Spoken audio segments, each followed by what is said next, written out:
Assalamualaikum warahmatullahi wabarakatuh. Halo guys, hari ini aku dan Kasih akan pergi ke Masjid Jami Air Tiris. Nah, tujuan kami ke Masjid Jami itu untuk melihat arsitektur pembangunan Masjid Jami serta mencari tahu tentang sejarah Masjid Jami. Nah, di sini diawali kami yang sudah berangkat dari Bangkinang Kota menuju Masjid Jami Air Tiris. Cuaca hari ini sangat panas ya, tapi di balik cuaca yang panas ini ada awan yang cantik sehingga membuat video kami menjadi lebih bagus dan estetik. Nah, ternyata Masjid Jami ini terletak di Jalan Pasar Usang, Desa Tanjung Barulak, Kelurahan Air Tiris, Kabupaten Kampar. Menurut sejarahnya, Masjid Jami dibangun pada 1901 Masehi. Kemudian selesai dibangun dan diresmikan pada 1904 Masehi. Artinya sekarang sudah berusia 118 tahun. Masjid ini masih berdiri kokoh.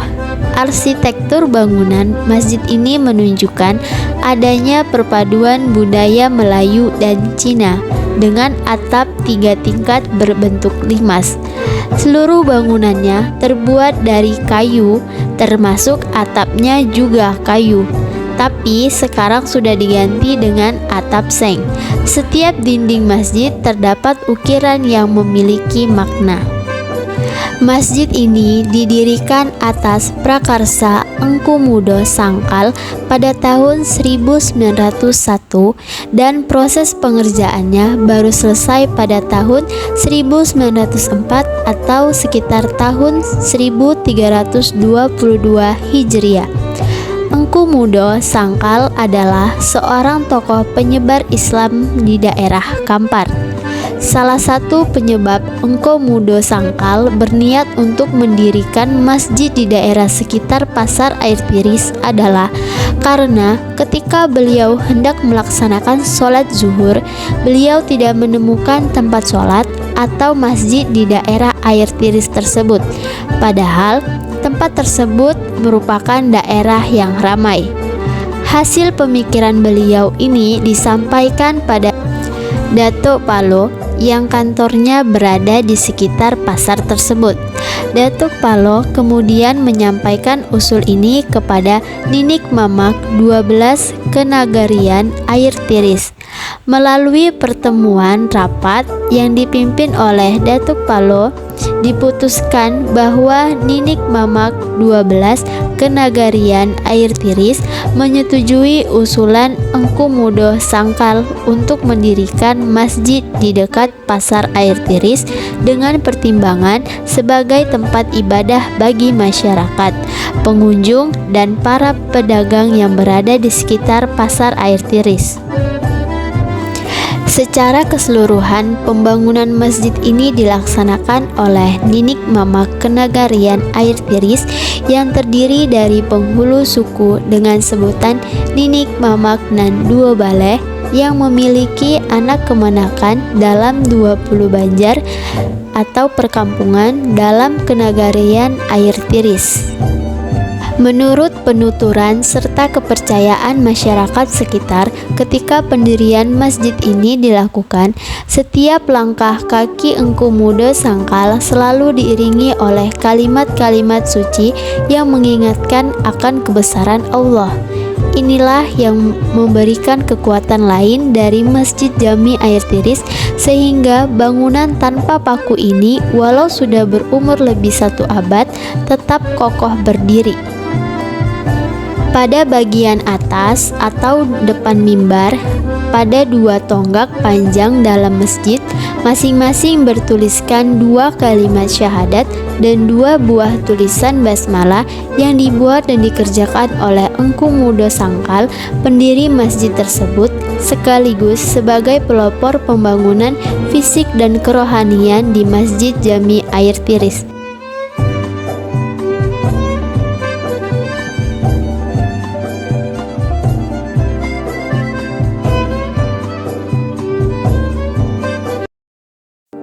Ternyata, masjid ini juga menyimpan cerita mistis yang dipercaya oleh masyarakat Kampar, yakni adanya keberadaan batu yang bentuknya menyerupai kepala kerbau. Batu tersebut terletak di dalam bak air di luar masjid. Menurut keterangan penjaga masjid, saat Masjid Jami Air Tiris dibangun, warga bergotong royong mencari batu-batu besar sungai untuk tapak tiang masjid. Warga kampung kemudian pergi ke sungai mencari 40 buah batu sondi untuk tapak tiang.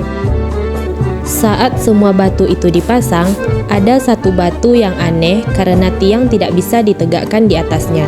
Setiap kayu diletakkan, batunya selalu terlihat seperti mengelak. Lantaran heran, masyarakat pun menanyakan pada datuk yang merupakan petua di kampung tersebut.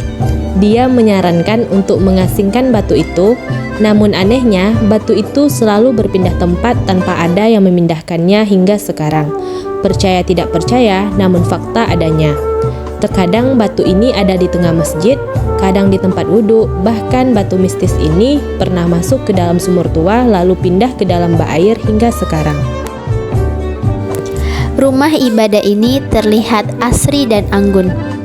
Kelestarian masjid tertua di Riau ini rupanya terus dijaga baik oleh masyarakat maupun pemerintah provinsi setempat. Masjid ini dulunya pernah disiram dengan minyak lalu dibakar oleh orang Belanda.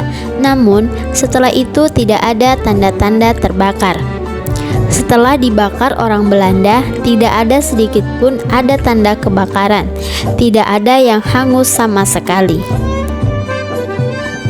Di kawasan Masjid Jami ini seringkali dilanda banjir yang hampir menenggelamkan rumah warga, sebab kawasan perkampungan dekat dengan sungai. Tahun 2016 pernah banjir parah. Warga mengungsi, tapi anehnya air tidak bisa naik di kawasan masjid, sedangkan rumah warga di sekitarnya hampir tenggelam. Masjid Jami ini juga ramai dikunjungi oleh wisatawan. Selain wisatawan lokal, juga ada dari berbagai negara.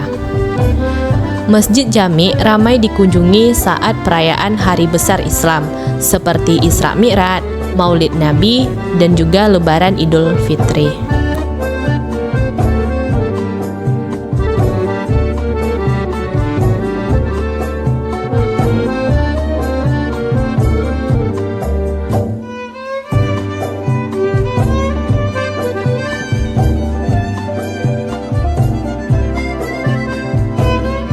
Selanjutnya, kami akan mengunjungi makam pendiri dari Masjid Jami Air Tiris